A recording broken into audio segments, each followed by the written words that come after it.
Welcome to the Previously On podcast. I'm Jillian Benani, and joining me today, a guy who, like Lexi, has been known to browse the malt liquor section. It's my husband, Tyler Branch. Yeah, Fez's has everything you need, you know? Got the malt liquor, got the gum, the spearmint. I did think I would go there all the time. I'd be picking up a bag of chips, picking up a drink, a nice Diet Coke. I'd be hanging out. I think Astra can get you anything you want. They have everything there, literally everything. One-stop shopping. You know, don't knock malt liquor. It is a cheap and effective way to booze it up on a Friday night when you're not making any money. Not as big a user of it anymore, but back in the day. What counts as malt liquor? It's like those big 40s and stuff. Remember when we were broke, we had those. You remember me and my roommates would all have 40s. It's because you can get a lot of booze for pretty cheap buying that big malt liquor. Some people like it. I have only drank malt liquor with you. That's it. Never had it on my own. Can't believe that didn't make the wedding speech. We'll have to renew our vows so I can say that. Well, we couldn't open up with a narration today because Rue's opening narration for this episode was about Nate Jacobs again, and a lot about him obsessing over Cassie and having a baby with her. And it was just kind of creepy. You didn't want to be in Nate's head? No, I want to get as far away from Nate's head as I can. Nate's bashed-in head? I just want to look at him. That's all I want to do. That shot was iconic of him lying there in the bed, smiling it straight into the camera with that bashed-in head. The smile he does with that bashed-in head is so jarring. It's quite creepy. I think if you look at his expression, it looks just like Christian Bale's face on the cover of American Psycho. Oh, I didn't put that together. I don't know if that's what they were going for. That's just what it struck me. He should have gotten that role. Why did he not get that role in American Psycho? He's already playing it. Well, he's already done Didn't that go to Austin Butler? With that bashed-in face, maybe that's what got him Frankenstein. This was his first prosthetics, and good thing he got used to it because he was in that makeup chair a long time for Frankenstein. All right, well, before I talk more about Jacob Elordi's film career, today we are talking all about Euphoria Season 2, Episode 2, called Out of Touch. We are back at school. The winter break is over. And I gotta say, it is so jarring seeing Rue walk the halls of this high school after we saw her in that apartment in the drug fiasco. Mm-hmm. And it is quite the turn to see her with a backpack on her shoulders after seeing her with Lori and Fez and the drug crew. Yeah, I can't imagine how it felt in real life if you've been away from this character for 3 years. And in the timeline of the show, it's been 3 weeks. First day of school, January, new semester. I was like, oh, right. This show is in high school. I forget sometimes. And you're exactly right. After the way that first episode of Season 2 opened with like just a full-on Martin Scorsese drug film, you're like, whoa, this is crazy. Don't let her out of school. Keep her in school. She gets into some trouble. I know. And then next minute we know she just has that backpack on walking the halls of school. Saying hey to Elliot, who got she a girlfriend. Just knows her drugs. Yeah. How was your break? Oh, good. Got a girlfriend. Yeah. Hanging out with Elliot now all the time doing drugs. The double life that Rue leads. All right. Before we get too much into this episode, please follow our podcast wherever you might be listening. We are covering every episode of Euphoria before the season 3 premiere on April 12th. And then we'll be covering season 3 weekly. So we would love for you to follow along and not miss an episode. A lot of big stuff coming up. All right. Here is our quick recap taken from IMDb for season 2, episode 2. In case you forgot, as the semester kicks off, Jules questions Rue and Elliot's new friendship. The lines between fantasy and reality begin to blur as Kat considers her relationship.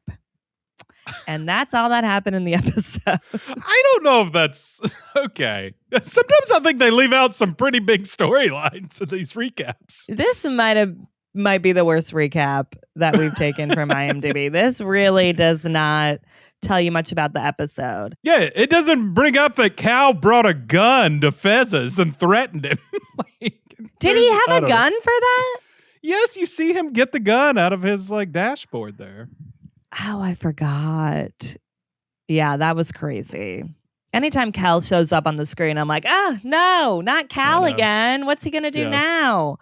Cal's getting a lot of screen time so far in this season. Eric Dane's great. I find him captivating. Well, that's why I'm so scared, because he's too good at playing it. It's too creepy. Yeah. Really, what this ep gave us was a lot of love triangles.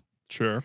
There are many love triangles in this episode, and more than the obvious ones. I think that what people are thinking of, more than just Cassie-Nate-Maddy. There's a lot of love triangles going on now, which is great for me because I love a love triangle. You do love a love triangle. And you've talked about how this show really plays on teen tropes. Yeah, I think it does such a good job of using those traditional teen tropes like love triangles, but making it a little deeper. Like, no one's really on a team in a lot of these love triangles. It's showing you love triangles are not fun. They're not great. They bring the reality into it in this show a lot.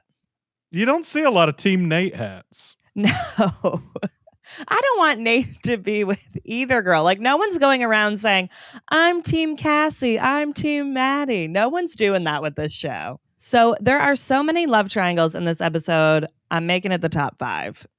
Okay. It's that important. And you love a love triangle. I can't believe after all this, we've watched so much Euphoria and you've turned it back into I'm back to the summer I turned pretty. You are. But again, the opposite. I mean, well, the summer I turned pretty love triangle is also horrifying. Yes. But this is horrifying in a different way. This is crazier. Yeah. People were quite hard on Jeremiah in retrospect compared to Nate Jacobs. I was like, he didn't really do anything bad. I know. We were calling Jeremiah a villain every week. And it's like, Tyler, just wait till you meet Nate Jacobs. And none of these love triangles are looking good, I gotta say. So I'm making it the top 5 doomed love triangles in episode 2. All right, coming in at number 5, we have Cassie, Nate, and Maddie. I mean, that's the big one I thought of for this. So that's your number 5. But they said we watched that that inner Euphoria after the episode, and Jacob Elordi said when they told him they were going to have him be in a relationship with Cassie, he was like, I don't want to do that, which was so funny because the editing of that showed it where it was like Sydney Sweeney was like, I was at a baseball game and Sam called me and was like, what would be the craziest thing? And it'd be like Cassie and Nate. And she's like, whoa, what a storyline. And then they cut to like Jacob Elordi and he's like, so I said, I don't want to do that. He said, I don't want to do a love triangle. That's so typical high school show. Do you think he's just traumatized from the kissing booth? He was like, they're trying to turn me back into this like love, like this boyfriend love triangle kind of thing. I think he went through a real period where he was scared of the heartthrob title that was given to him. He was really labeled like that, and he hated that label. And now he's got to worry about it with Nate Jacobs being called a heartthrob. Now I think he's really moved on from that. He hasn't brought that up in a long time, but you could tell that was a lot for him.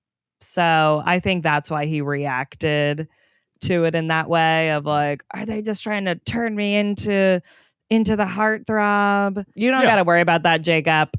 You're good. And, Jacob Elordi does go on to say of like, once he explained like the storyline and like Nate's thinking, he was like, this makes a lot of sense for this character. And I am really enjoying it for the Cassie perspective. Because, we kind of said at the end of season 1, we don't really, we like Cassie fine when she's making good decisions, but we're like, when she really pops off the screen, it's when she's making terrible decisions. Just watching her spiral. I mean, she's starting to lose it. Oh my God. She is really starting to lose it. Her mom and sister are even noticing. Okay, this is my favorite line from the episode is her mom. Yeah. Her mom is like to Lexi, what's going on with your sister? And Lexi's like, she's just, having a nervous breakdown, whatever. And the mom asks what it's about. And Lexi says, I don't know, being single or something. And then their mom goes, no, those aren't the emotions of a single person. So good and dead on. It is funny, them looking at her out in the yard, just on the phone with Nate, having a total freak out about, because she both feels the guilt of that Maddie had been with Nate.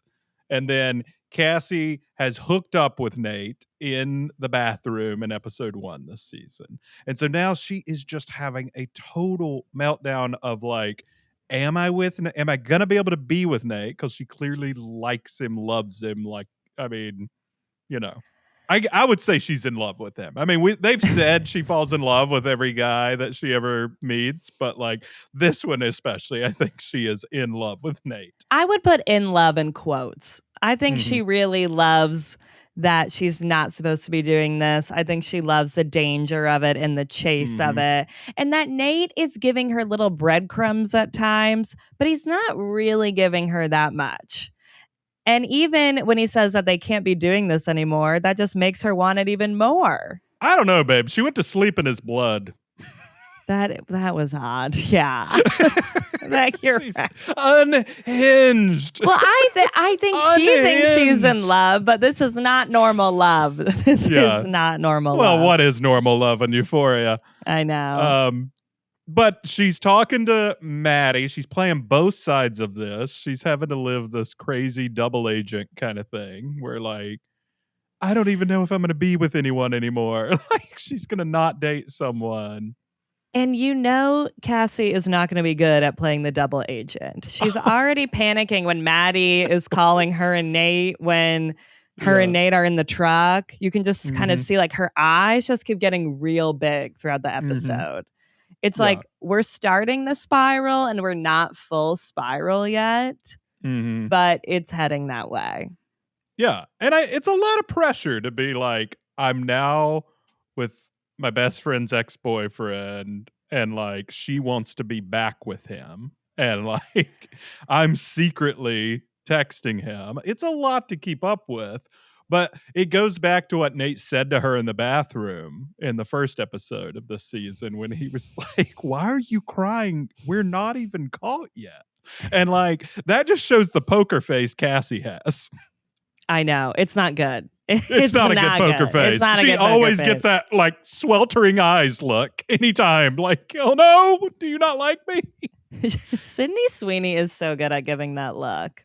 I was telling you after the zap of it's just genuinely the best acting Sydney Sweeney's ever done. Yeah. Because, you know, I think you get varying results on her doing more comedic stuff, but for her to do this like meltdown drama stuff, she really is really good at it. She's good at spiraling out. It's great. And they're giving her a lot to spiral out with here. I mean, we're waiting on the edge of our seats, waiting for something to happen with this. Yes. And it doesn't seem like Maddie knows anything yet, but Rue definitely clocked Cassie going into Nate's truck. Yeah.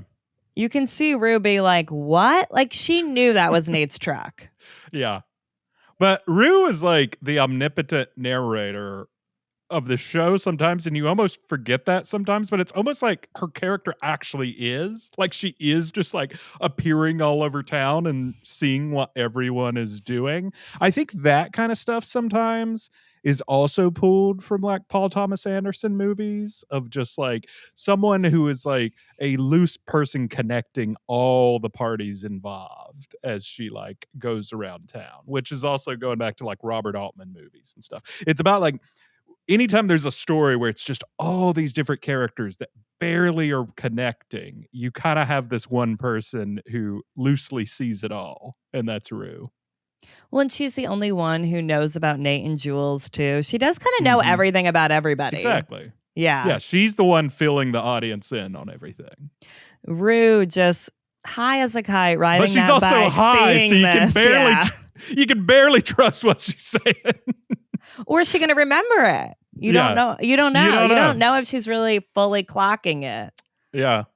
But she has clocked a lot. Yeah. She's smart. And her face really said it all of like, what? Yeah. We talked a lot about Cassie's perspective on this. What about Maddie's perspective of like when Nate was like, if she finds out, she's going to try to kill me her whole life, but she will kill you. Yeah. Like, and I believe that. And like that montage of her just like kicking people's ass is pretty, she's intense. She's scary.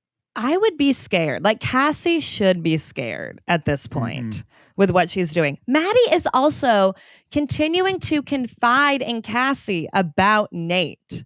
Yeah. Like that is gross. I know that Maddie and Nate are technically broken up at this point, but Maddie is regularly talking about getting back with him, and she's opening up to Cassie about this. Like, this is so low of Cassie. Like, you do not do that. It is just too The entire much. thing is so toxic because neither of them should be with Nate Jacobs. He's a horrible, evil human being. But then they get us caught up in the politics of it where we're like, Sydney Sweeney isn't following girl code here.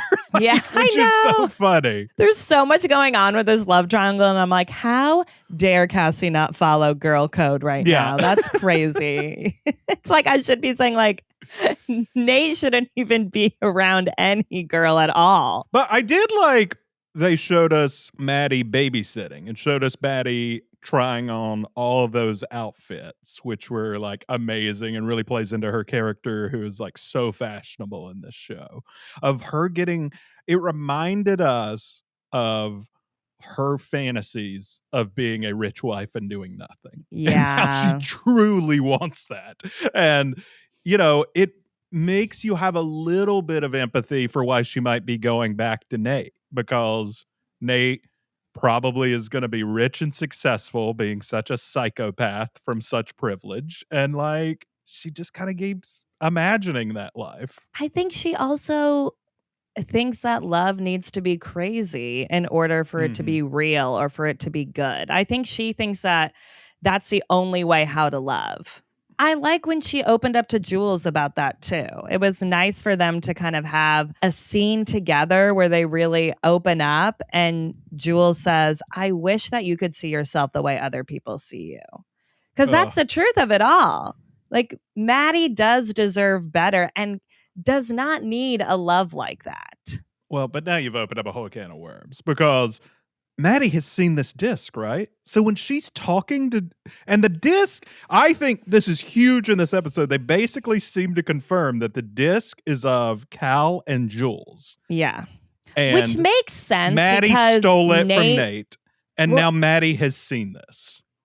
And it makes sense that it is the tape of Jules, because why would Nate take a random disc of Cal with somebody else? It makes sense for him to take the one with Jules. Well, I didn't want to assume. Yeah. You know. But it's confirmed now. It's confirmed. Yes. Which makes, I will say that makes that conversation pretty weird, of that she's talking to Jules about Nate. When she's like, Jules, like, was like, you know, I don't know what you even call it with Cal. It was like she was statutory rape by Cal. Like, I think that's one of those things that you just compartmentalize. You see that and you got to put that out of your head. You got to get that thought away. You got to forget you saw that. You're you like, got to forget Jules was in there. Yeah. Yeah. But I'm excited to see where that goes. But it's interesting that Maddie is still interested in getting back together with Nate when she's seen that tape. I would just be running from that family. I'd be like, this whole family is crazy. Yeah. I got to get out of here. I know, but you can't believe she keeps going back to him after all this. In a way, I want Maddie to find out about Nate and Cassie, because I do think that will be the one thing that will get her away. And I want her away from Nate. Like, she has this fantasy. You were talking a lot of this ep is about fantasy, and it's almost like she has this fantasized version of the like break up, get back together, hot, fiery couple, like that are destined to be together. Like, she does seem to think that. But that is all rocked at the beginning of this episode when, Rue's narration, like, Nate Jacobs is in love. Like, she is telling us Nate is in love with Cassie now. I was shocked by that. Mm-hmm. I mean, that was a revelation. Yeah. But it makes sense. It's him trying to be what his dad is not. This picture of like the perfect American family. Mm-hmm. Like and again, it's a fantasy. He has this fantasy that him and Cassie can be the perfect couple. Yeah. He was like, oh, like I could, have this Barbie doll looking wife. Like, and that could be my life. Who, is honestly much more submissive to him than Maddie. Yeah. While Maddie is like his equal who fights with him back and forth, that they're in like a never-ending battle. Cassie will just be his doormat if he wants. And I think that's what Nate Jacobs wants. He wants to be able to control her. He wants to be able to tell her what to do. And he likes that. I think he likes that she's so sad. Mm-hmm. He likes that he can be the one to save her. He wants to save her. When he's chasing after her in the construction building, I think there's a part of him that feels like he's, being able to go after her and save her in that moment. Yes. Which, where the hell was she running off to? Her death? Like, she wanted just running him. Through She wanted him to chase her. She knew he'd chase her. Yeah, and he loves hunting and stalking someone. So he's all for it. They're playing a little game with each other. Yeah, and you're right. He probably started off rebelling against Cal and being like, I'm going to be in a different relationship. But now he's falling into being just like his father of, I'll be with a doormat like wife who will put up with my terrible behavior. And I'll probably sneak off and do strange stuff on the side. He's thinking, I can do this better than my dad did it. I know my dad is lying. Like, I'm going to do it even better than him. I'm going to marry this blonde. What a good love triangle. I know. I mean, it really sets a lot up for the season. Yeah, a lot of layers here. All right, moving on to our number 4 doomed love triangle. This one goes to Lexi, Fez, and Faye. You know who I'm shipping here. Well, we're all shipping Lexi and Fez. I mean, to be fair, there's nothing romantic between Faye and Fez right now. But the tension of when Lexi walked to the store and was so excited to see Fez and then sees Faye, it's so sad when her heart kind of like sinks for a second and is trying to figure out what their relationship is. She is clocking Faye and trying to analyze what this situation is. It's Maude Apatow's really good. Yeah. Like in that scene. She's really good at it. Because you get that heartbreak of also that like intimidated of like, oh, is this girl like wild sexually and drugs and like is that more like what he's into than like her, because she's always like, I'm boring, She's completely eyeing Faye up. It's really funny. While she's trying to be nice. Yes. She's still trying to be nice, and it's a funny scene to watch. It is. And, first off, welcome to the bike gang, Lexi. Lexi, moving around town now on her bike. She's on that bike, yeah. Welcome. She seemed to spend all day biking to Fez's store, it seemed. It seemed quite remote, Yeah. What's funny, though, too, is that while there isn't really something romantic between Faye and Fez right now, Faye is just staying with Fez on his couch while she is running from the cops. But it's still kind of a thorn in Fez and Lexi right now because Fez is now having to worry about somebody else. And Fez tends to take care of the people around him. We see him offer Faye a sandwich. He's tucking her into the couch, making sure she's okay. Like, he really does exude a lot of energy, taking care of Rue, taking care of Ashtray. Now we're adding Faye onto that. And you just want him to have something for himself. And that's, for me, that's Lexi. Well, let's reiterate. The reason Faye is living with him is because she seemed to push a motel manager off of a balcony or something in an altercation, and police are looking for her. Yada, yada, details. Isn't that what they said? That is what they said. And so he was like, oh, the police will find her and then find Custer and then lead to unravel the whole drug kingpin situation here. So she's having to hide out with them, and she does seem to like those. You get shots of her face where it does seem like she's enjoying like getting attention from Fez. Yeah. Like she seems to be playing it up a little bit. And I felt like, especially also when he's like takes her back to the couch, tucks her in, and she's like, "Did you kill Mouse?" And I feel like it's like she's kind of like, oh, are you like the big guy? Like, you know? Yeah, I mean, you're right. Like, I think she's attracted to like, oh, is Fez like the guy? Is he the new leader? Yeah.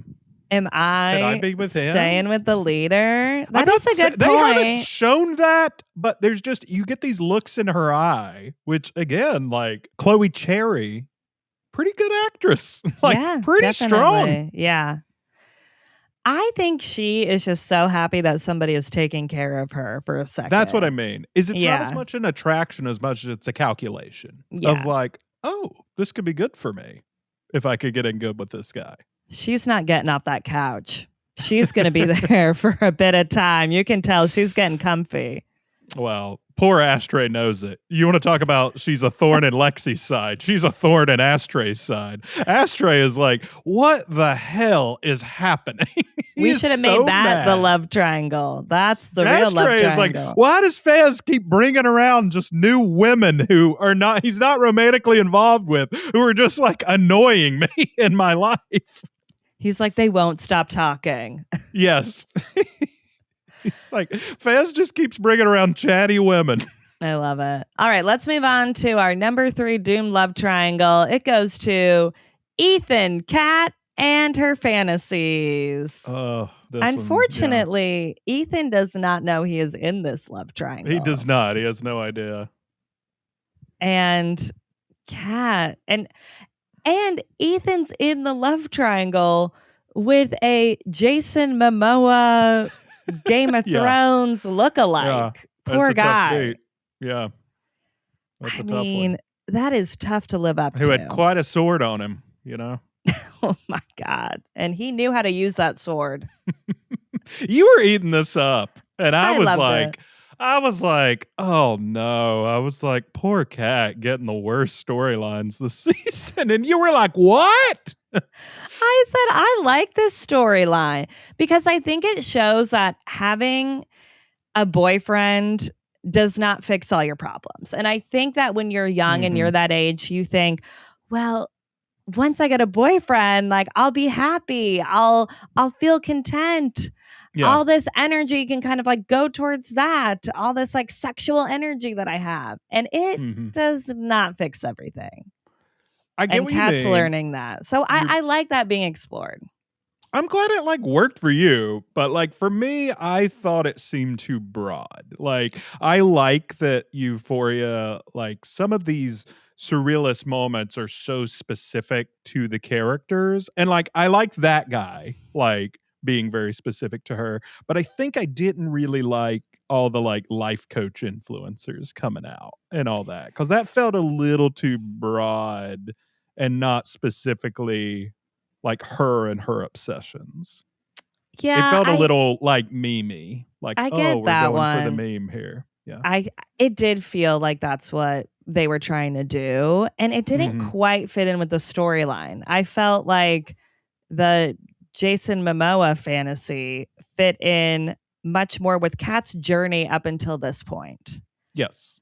That part was good because that would make sense. She is kind of like obsessed with sex in a certain way with her fanfic and her camming. Like she has this whole side of her that I'm not sure how much Ethan knows about or not.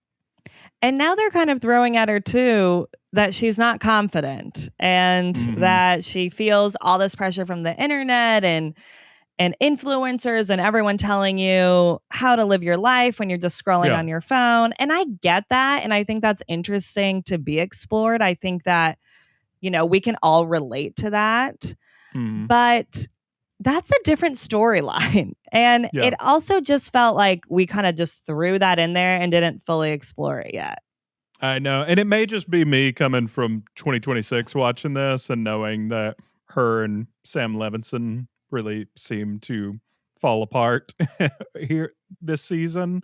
Like, I'm not sure exactly what happened, but like, I felt like this storyline started to see like cracks in like her and Sam Levinson working well together to tell the cat story. Yeah, I agree with that.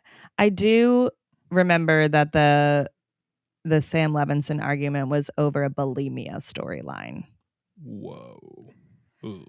So I feel like they were just throwing a lot of things at the wall for Kat, They really were. Yeah. It felt like they didn't know what to do with her this season. Yeah. I'm saying, again, I'm only 2 eps in, but just when I see that montage of life coach influencers, I'm like, this reads to me as a writer not knowing what to do with a character right now. Yeah. They're like, trying to give her something. Yeah. Well, all girls feel pressure from the internet when they're scrolling. Yeah. And what happened?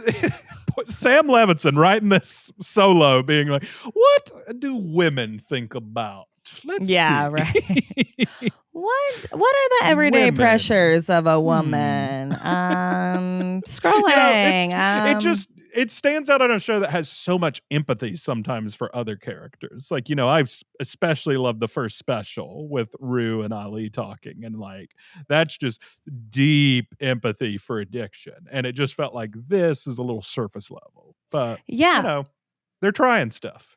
I'm fine exploring Kat being insecure when everybody thinks she's confident, and I'm good with exploring that storyline, but I feel like we need to flesh it out a little bit more here. Yeah. Although, I gotta say, telltale sign I don't know about their relationship is if you can't think of one con about your partner, maybe you don't know them well enough. I know. Like, part of loving someone is loving their flaws. Oh, yeah. I could list off a bunch for you Easy. Right now. We're not doing that. We're not doing your top 5 Tyler flaws. That would be fun. Yeah. That would be pretty easy for me off the top of my head. Oh, my God. What? Go back to your fantasy Jason Momoa. You just said that you're supposed to have cons for your partner. You were supposed to say, no, I can't think of any, Tyler. Well, all right then. Moving on. Let's do our number 2 doomed love triangle. This is the weirdest one. This one's quite doomed. It is Cal, Jules, and Nate. This is still going. We're still in it. You're still not wrong, though. In this. Nate, it really is. In Nate's future fantasy, we're seeing Jules. We're still seeing her. Bizarre. That was bizarre. Because he's having this whole fantasy of his life playing out with Cassie. They're on their disgusting rich homes on dead animals, just like living their extravagant life together, but he keeps having flashes of Jules and that secret life. So it is part of his fantasy. He's still fantasizing about Jules. I mean, Shy Guy's still in there somewhere. Shy Guy is still in there. We can still believe. Just kidding. No, I do think you're right that it's like he can't let go this drama with Jules. And, it's still hanging over Cal too, that like he had sex with her and filmed it. But why do you think he can't let it go? Is it because him and Jules never hooked up and nothing happened with it? Or do you think he can't let it go because the tape exists and now Maddie has the tape. Like, we're still dealing with the tape drama. So can he not let it go because of his dad or because he never got to live this fantasy? I think it's both. I think he doesn't like the weakness that like this thing is out there that can be hanging over him, that, you know, Jules had sex with his father. Yeah. And I think there's also a part of him that wondered if things had gone differently with Jules, if he could be a different person. I think that too. I do think there is that very sliver humanity in him that is Shy Guy Tyler. Yeah. I mean, he is a human being too, even if he's a very evil human being. So I do think he has just this other life of what might have been. That might not be this American dream couple of, you know, tall guy Nate with his beautiful blonde driving fast down the road drinking Budweisers. That maybe his, you know, all-American life could be him and Jules, you know? It's like this life he's scared to even acknowledge he could have had. That repression like eats at him as a person because he can't even consider it. I know, and that's why you feel for Nate a little bit. I think that they throw us those glimpses to remind us that there is that very little sliver in him, and that all this is because he's so repressed. They do a good job of still making us feel bad for Nate at times, very little, but he's not just this like evil caricature character. Well, it was reminiscent of the visions that Jules had when she was in the city dancing with Anna at that time, where she also had that. And we did get the revelation in the second special that Jules said she was still in love with the idea of Shy Guy. And, you know, this hasn't been that long. Like, you know, this is only like a few months since this happened. Yeah. So like, it's still in there, you know? I mean, honestly, we don't even know if Nate ever deleted all those dicks off his phone. He might still have them. He definitely still has them. And he has a whole folder somewhere else. We know that. Yeah. Yeah. That is funny to think of in season 1. Cassie knew about the dicks and was telling everyone about the dicks. And that is out of her mind. She's like, I don't care if Nate's gay. Come on. Everyone says it's a spectrum. It's fine. Yeah. I mean, honestly, we could have added Jules to the Cassie-Nate-Maddy love triangle, and we could have made this like a love rhombus. But you're right, though, that Jules does hang over Nate and Cal's relationship in such a huge way. And then there at the end of the episode, we get Nate manipulating Cal, where he's not telling the truth about why Fez beat him up at the party. He's saying that he did it because he was defending his dad. What? Talk about just working dumb Cal. Well, Cal was eating it up. It worked. Oh, I know. That's the way to get to Cal. Give him a compliment. He's a master manipulator. He's very good. That's what gives me doubts that the Shy Guy personality is in him, because he is just so good at manipulating people. I know. He's like an AI chatbot. Where you could say he was manipulating Jules the whole time he was texting her. He might have been. I know. I mean, he is scarily good at manipulating. He really is. But I mean, don't get me wrong. I still think there's some repression in there, because he saved all the dicks on his phone. He kissed her. You know, he went a little too deep undercover. I don't think it's a sliver of humanity. I think it's just so much repression that's what makes you feel for him. All right, moving on from that dark doom love triangle to our number 1 doom triangle goes to Jules, Rue, and Elliot. Oh, yes. Oh, boy. The Rules honeymoon is over. I mean, it certainly is. I don't even know if we got a honeymoon. We barely got to see Rue and Jules happy for even a second. It felt, I guess, in Jules' mind, it lasted from New Year's Eve when they kiss to the first day of school back in January. And it really didn't last that long for Rue, because we found out Rue's been hanging out with Elliot a lot. And I don't like it. And not just because she's doing a bunch of drugs with him, but she's opening up to him a lot. We have not really seen her open up to Jules this much. It feels like she's saying things to Elliot that maybe she hasn't told Jules, and I don't like that. That burst of just love and obsession she had for Jules has dimmed slightly to where it feels that way. Now she's not quite as obsessed once she got Jules. But do you think she's not quite as obsessed because she's doing so many drugs right now? Yes, because she was using Jules as a crutch to stay sober. And now she doesn't need that because she's got Elliot to hang out with. Well, she can be high.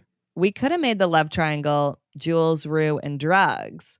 Yeah. But Elliot seems to like Rue a little bit. He definitely does. He knows what he's doing here. Yeah.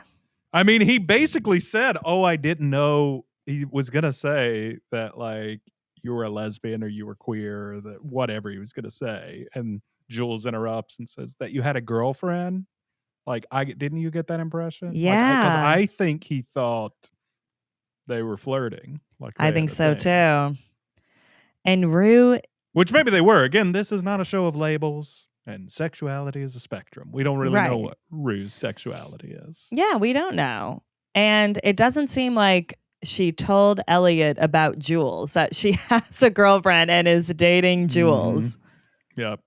I gotta say, this show has vindicated my story about how, one thing about drugs is that it brings people together, it brings unlikely friendships because people get high together. And that is hard to compete with in the sober world sometimes. Like, you have to have that, like, alternative option of, like, no, you can be sober and be friends and have a fun life here, Like, and she's just not open to it right now. She just wants to be high. She does. That's all she wants to do. I mean, that's all her and Elliot are doing.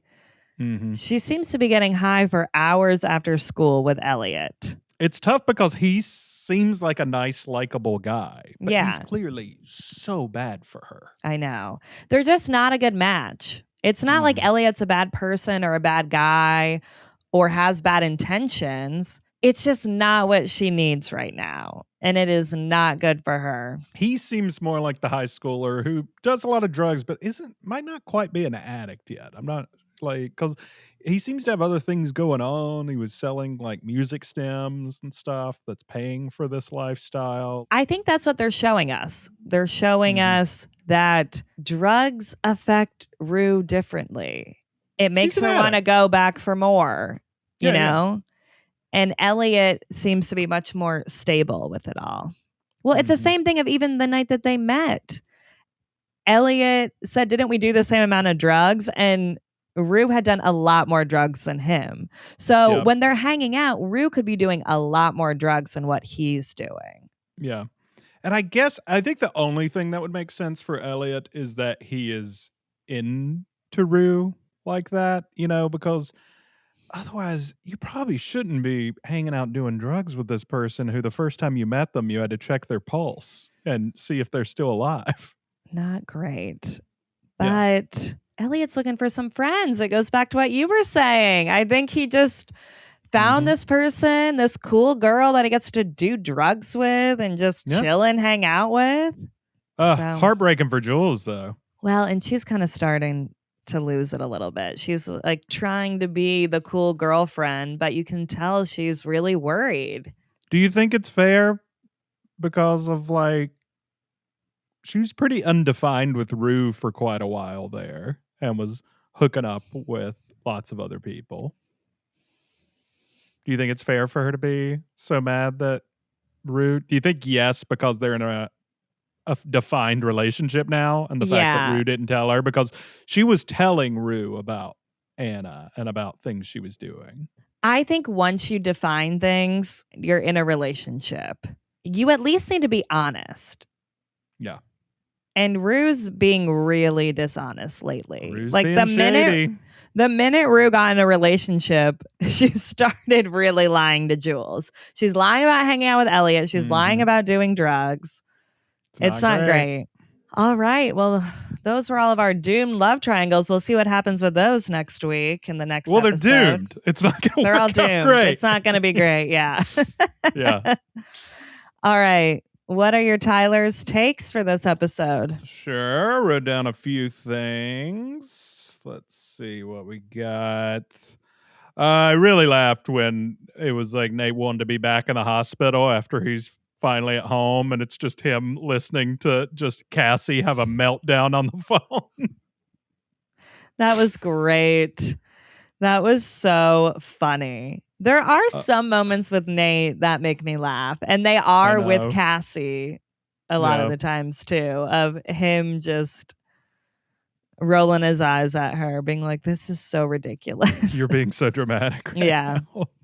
He really yelled at her about texting him about having sex. And I'm like, I guess he's really locking down stuff now that after Maddie found the dicks and the disc, and he's like, I really got to lock down. I got to be much more secure. He's like, I'm dealing with an amateur here. Never say that we had sex in a text. What are you talking about? I enjoyed seeing Euphoria outfits in a hospital as they were running down the hallway. I love that. Their little heels clacking and them just kind of like running along like next to Nate in their heels was so good. It's so Euphoria. Yeah. I think we can say it's official that everyone on the football team hates Nate because there was not a single teammate there at the party. This party of like 500 people on New Year's Eve. You're telling me there wasn't someone on the football team who could have jumped in and fought Fez and helped him or helped get him to the hospital? Not a single teammate showed up to help him. Well, McKay was there. But he doesn't go to the school. I know. I'm saying of all the teammates he should have on the football team, either no one was at the party or they all hate him because no one stepped in to help him. Well, he never throws the ball to them. He doesn't throw the ball to them. You're right. Yeah, they hate him. Yeah. Which was pretty sad to see McKay helping Nate to the hospital like that as one of Nate's few friends. And it's like, if you knew that Nate had fucked Cassie right before that. You know, he was kind of rolling his eyes like, I got to bring this freak to the hospital after he was just questioning me about having sex with Cassie. I bet he was like, did he do that? I bet he was like, did he do that creepy thing where he asked Fez where he comes? Yeah. Fez just beat his ass. McKay has been waiting for this moment of somebody is going to beat this guy up with what he says all the time. Minka Kelly. That's who that person was. I was like, who is this striking woman that Maddie is babysitting for? And I had to look it up, and it was Minka Kelly. And you were like, Friday Night Lights star. I was so mad you didn't recognize her right away. It was very out of context. I do love seeing her on my screen. It was fun to have her in an episode. I can't remember if she comes back or not. Fun callback to teen shows to have Minka Kelly in it. Well, I love when a teen show brings on a former teen drama star. Yeah. It's so fun. They just need to keep doing that. Most we've heard out of Nate's mom, I feel like in this show, is when she said that Nate probably provoked the attack. That is saying a lot if your mom is saying that about you. I know. And it kind of made me like her a little bit more. I'm like, at least she sees her son for who he is at this point. Yep. Ali meeting Rue's mom. I was so excited to get Ali back because I love that character. And he was just so disgusted in Rue when she shows up to that meeting high, riding the chair up the stairs, just being a little goofball. But the tension of her worrying, is Ali going to tell my mom I'm getting high, was pretty fun. I know. I love that he was kind of messing with her in that moment too. Like, oh, are you scared I'm going to tell your mom that you're still doing drugs? You scared about that? It was good. And he didn't lie. He just gave a non-answer. Yeah, I thought he handled that well. That is a tough situation, but Ali knows what he's doing. He's been around the block. He knows exactly how to answer her mom. Rue's mom thought he was cute too. I know. Are they going to start something there? I like it. I'm shipping it. Let's add them to one of these love triangles. He is the father figure to her. I know. That's why it's so sweet. I love their relationship. And lastly, Ethan's sitting there at bowling night with all those girls really hit me hard because I've been to a lot of girls and gays nights as the one straight guy just sitting there, just kind of bopping my head. That did make me think of you and how many times we make you take photos of us as well. Yep. I've been the photo taker a lot. I said, look, Tyler, it's you. You're just sitting there while those girls are taking photos. Hanging out. Yeah, that was funny. Poor Ethan. He doesn't know what's going on. He has no idea what's going on in Kat's mind. You know, he was wondering, why now are all these girls here? What happened? Mm-hmm. How did I lose control of this situation? Brother, I've been there. Yeah. You know, when a friend texts you in a crisis, you got to be there for them. You got to invite them too. You got to invite them to the date night. It happens sometimes. Mm-hmm. Kat's a girl's girl. She is. Or she just wants to stay away from Ethan. That's true. She's like, oh, you guys got some problems? Come to bowling. Please come to bowling. Yep. So good. All right. Well, that was episode 2 of season 2, and we will be back for season 2, episode 3 of Euphoria. Be sure to check back on all of our past episodes. We've covered all of season 1 and the specials, so be sure to check those out. We're recapping every episode, and we'll be covering season 3 when it comes out April 12th. Very exciting. We'll be going F by F for that. Can't wait. Can't wait for more Euphoria. And be sure to follow our podcast wherever you get your podcasts. Rate us 5 stars on Spotify and Apple. And click that follow button. We would love that. Follow me on social media at previously_teen TV. Subscribe and like our videos on YouTube. And buy our merch on Etsy. Thanks for listening. Bye.